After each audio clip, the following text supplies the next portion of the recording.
مویشیوں کو ان کا دودھ حاصل کرنے کے لیے کرائے پر لینا اور باغوں کا ان کے پھلوں کے حصول کے لیے اجارہ کرنا بھی جائز نہیں۔ دودھ پلانے والی عورت سے اجارہ کرنا جائز ہے اور دودھ اس کے تابع قرار دیا جائے گا کیونکہ اسے الگ کرنا ممکن نہیں۔ اسی طرح کاتب کے لیے سیاہی اور درزی کے لیے دھاگے کے سلسلے میں بھی چشم پوشی کی جائے گی کیونکہ یہ دونوں اشیاء اپنی حالتوں پر مقصود نہیں ہوتی۔ عمل قابل سپردگی ہو، وہ عمل حسی و شرعی طور پر سپردگی کے قابل ہونا چاہیے۔ کسی بوڑھے شخص سے ایسے کام پر اجارہ کرنا جو اس کی طاقت سے باہر ہے جائز نہیں۔ گونگے سے تعلیم دینے کی شرط پر اجارہ کرنا بھی جائز نہیں۔ جو فعل حرام ہے وہ شرعی اعتبار سے سپردگی کے قابل نہیں ہے، مثلا صحیح سلامت دانت کے اکھاڑنے پر اجارہ کرنا یا کسی ایسے عضو کے کاٹنے پر اجارہ کرنا جسے کاٹنے کی شریعت رخصت نہیں دیتی، یا حائضہ عورت سے مسجد کی صفائی پر اجارہ کرنا، یا معلم سے جادو اور فحش کلامی سکھانے پر اجارہ کرنا، یا کسی دوسرے کی بیوی سے اس کے شوہر کی اجازت کے بغیر دودھ پلانے پر اجارہ کرنا، یا تصویر ساز سے حیوانات کی تصاویر بنانے پر اجارہ کرنا، یا کسی برتن بنانے والے سے سونے اور چاندی کے برتن بنانے پر اجارہ کرنا، یہ تمام اجارے باطل ہیں۔ عمل واجب ہو نہ اس میں نیابت ہو، وہ عمل اجیر پر واجب نہ ہو اور نہ ہی وہ ایسا عمل ہو کہ اس میں متاجر کی طرف سے نیابت جاری نہ ہوتی ہو، لہذا جہاد اور وہ تمام عبادات جن میں نیابت نہیں ہوتی ان کے کرنے پر اجرت لینا جائز نہیں کیونکہ یہ عمل مستاجر کی طرف سے واقع نہیں ہوتا۔ حج، غسل میت، دفن میت، قبر کھودنے اور جنازے کو اٹھانے پر اجرت لینا جائز ہے۔ نماز تراویح کی امامت، آذان، تدریس اور قرآن پاک پڑھانے کی اجرت لینے کے سلسلے میں اختلاف ہے۔ مسئلہ سکھانے کی اجرت جائز ہے۔ کسی خاص شخص کو کوئی خاص مسئلہ یا کوئی خاص صورت سکھانے پر اجرت لینا جائز ہے۔ عمل و نفع معلوم ہو، عمل یعنی کام اور نفع دونوں معلوم ہونے چاہیے، لہذا درزی کو معلوم ہو کہ اس نے کپڑے میں کیا کام کرنا ہے، اور معلم کو خاص صورت اور اس کی مقدار کے سلسلے میں اپنا عمل معلوم ہو، اور جانور پر بوجھ لادنے والا بوجھ اور سفر کی مقدار جانتا ہو۔ یوں ہی ہر وہ چیز جس سے عادتاً جھگڑا پیدا ہوتا ہو اسے مجہول رکھنا جائز نہیں۔ اس کی تفصیل بہت طویل ہے، یہاں ہم نے جس قدر ذکر کیا ہے وہ اس لیے ہے تاکہ واضح احکام معلوم کیے جا سکیں اور مشکل مقامات کی سمجھ بوجھ حاصل ہو تو ان کے بارے میں سوال کیا جائے، کیونکہ چھان بین کرنا مفتی کی شان ہے نہ کہ عوام کی۔ پانچواں عقد، مزاربت۔ یہ تجارت میں ایک قسم کی شرکت ہے کہ ایک جانب سے مال ہو اور ایک جانب سے کام۔ مزاربت کے ارکان۔ مزاربت میں 3 ارکان کی رعایت کرنی چاہیے: راس المال، نفع اور عمل۔ راس المال، مزاربت میں مال دینے والے کو رب المال اور کام کرنے والے کو مزارب باور مالک۔ رب المال نے جو مال دیا اسے راس المال کہتے ہیں۔ اس کے لیے شرط ہے کہ یہ نقد ہو، معلوم ہو اور مضارب کے سپرد کر دیا گیا ہو۔ مسئلہ: سونے چاندی کے علاوہ دیگر دھاتوں کے رائج سکوں اور عروض، ساز و سامان مثلا گندم، کپڑا وغیرہ پر مزاربت جائز نہیں کیونکہ ان میں تجارت کرنا مشکل ہے۔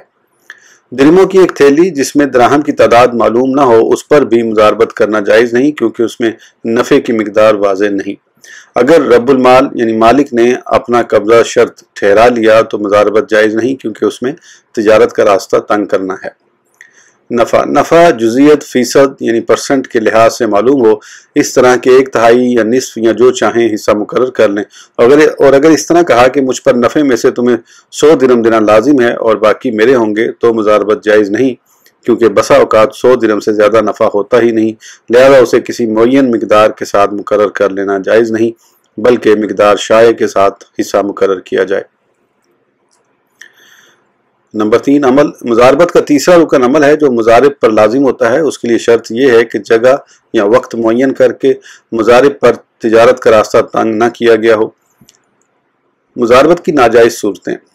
مسئلہ: اگر یہ شرط ٹھہرائی کہ وہ اس مال سے کوئی چھپایا خریدے تاکہ اس کی نسل حاصل ہو اور پھر اسے دونوں باہم تقسیم کر لیں گے، یا اس مال سے گندم خرید کر روٹیاں پکائے پھر اس سے حاصل ہونے والا نفع دونوں آپس میں بانٹ لیں گے تو یہ مزاربت صحیح نہیں کیونکہ مزاربت میں تجارت کی اجازت ہوتی ہے اور تجارت صرف خرید و فروخت اور ان سے متعلق ضروری چیزوں کا نام ہے، جبکہ روٹی پکانا اور مویشی چلانا تجارت سے ہٹ کر ہے۔ احناف کے نزدیک مزاربت کبھی مطلق ہوتی ہے جس میں زمان و مکان اور قسم تجارت کی تعین نہیں ہوتی، اور کبھی مزاربت مقید بھی ہوتی ہے۔ اگر رب المال نے شہر یا وقت یا قسم تجارت کی تعین کر دی ہو، یعنی کہہ دیا ہو کہ اس شہر میں یا اس زمانے میں خرید و فروخت کرنا یا فلاں قسم کی تجارت کرنا، تو مضارب پر اس کی پابندی لازم ہے، اس کے خلاف نہیں کر سکتا۔ اگر مضارب پر تنگی کرتے ہوئے یہ شرط ٹھہرائی گئی کہ وہ فلاں شخص سے ہی خریدے گا یا صرف سرخ ریشم کی تجارت کرے گا، یا پھر ایسی شرط ٹھہرائی گئی جو تجارت کی راہ میں تنگی واقع کرتی ہے، تو یہ عقد مضاربت فاسد ہو جائے گا۔ جب عقد مضاربت منعقد ہو جائے تو مضارب رب المال کا وکیل ہوگا، پس وہ اس کی ترقی کے لیے وکلا کی طرح اس میں تصرف کرے گا۔ عقد مضاربت کا فسخ۔ اگر مالک عقد مضاربت کو فسخ کرنا یعنی توڑنا چاہے تو اسے اختیار ہے۔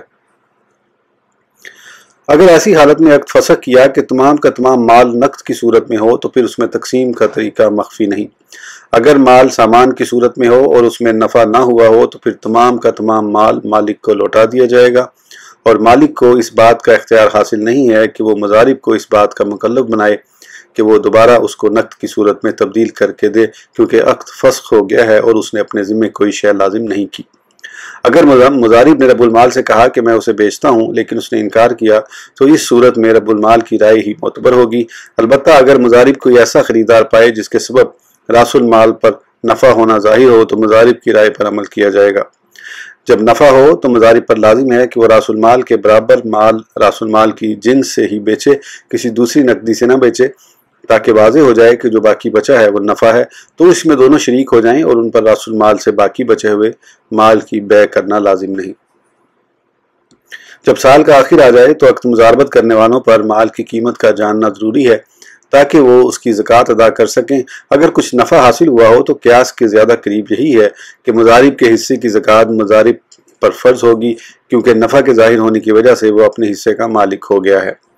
مضارب رب المال کی اجازت کے بغیر مال مضاربت کو سفر میں نہیں لے جا سکتا ہے، پھر بھی اگر اس نے ایسا کیا تو اس کے تصرفات صحیح ہوں گے، مگر ساتھ ہی ساتھ وہ سامان اور قیمت دونوں کا ضامن ہوگا، یعنی ہلاک ہونے کی صورت میں اسے تاوان دینا پڑے گا، کیونکہ مال کو دوسری جگہ منتقل کرنے کی وجہ سے زیادتی مال منقول سے قیمت کی طرف بھی متعدی ہوگی۔ جیسا کہ پہلے بیان کیا جا چکا ہے کہ احناف کے نزدیک مضاربت کی دو قسمیں ہیں، مضاربت متعلقہ، مضاربت مقیدہ۔ مضاربت متعلقہ کی صورت میں مضارب کو دریا اور خشکی کا سفر کرنے کا بھی اختیار ہے، لیکن یہ سفر اس وقت کر سکتا ہے جبکہ بظاہر خطرہ نہ ہو، اور اگر راستہ خطرناک ہو، لوگ اس راستے سے ڈر کی وجہ سے نہیں جاتے، تو مضارب بھی مال لے کر اس راستے سے نہیں جا سکتا۔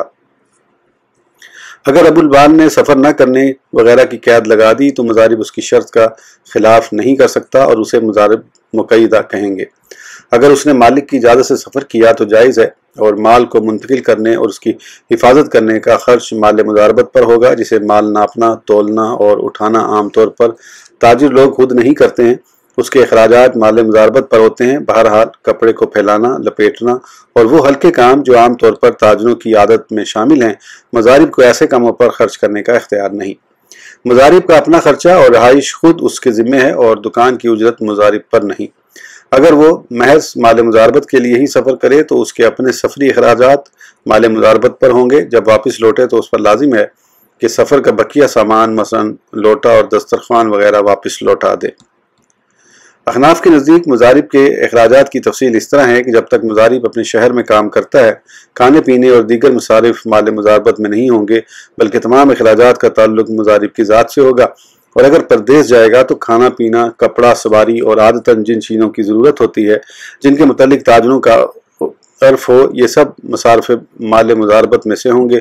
دوا و علاج میں جو کچھ صرف ہوگا وہ مضاربت سے نہیں ملے گا، یہ اس صورت میں ہے کہ مضاربت صحیح ہو، اور اگر مضاربت فاسد ہو تو پردیس جانے کے بعد بھی مصارف اس کی ذات پر ہوں گے، مال مضاربت سے نہیں لے سکتا۔ اس ویڈیو کے لیے اتنا ہی، پھر انشاءاللہ اگلی ویڈیو میں آگے کنٹینیو کریں گے۔ اس وقت تک کے لیے اجازت دیجیے، سبسکرائب کرنا نہ بھولیں۔ اللہ حافظ۔